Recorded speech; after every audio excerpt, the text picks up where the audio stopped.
بسم الله الرحمن الرحيم.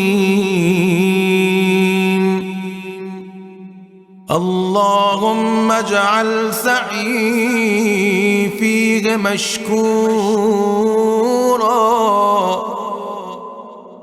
وذنبي فيه مغفورا وعملي فيه مقبولا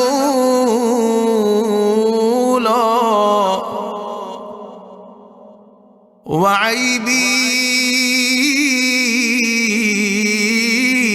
فيه مستورا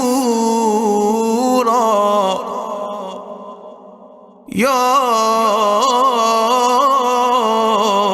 أسمع الصالحين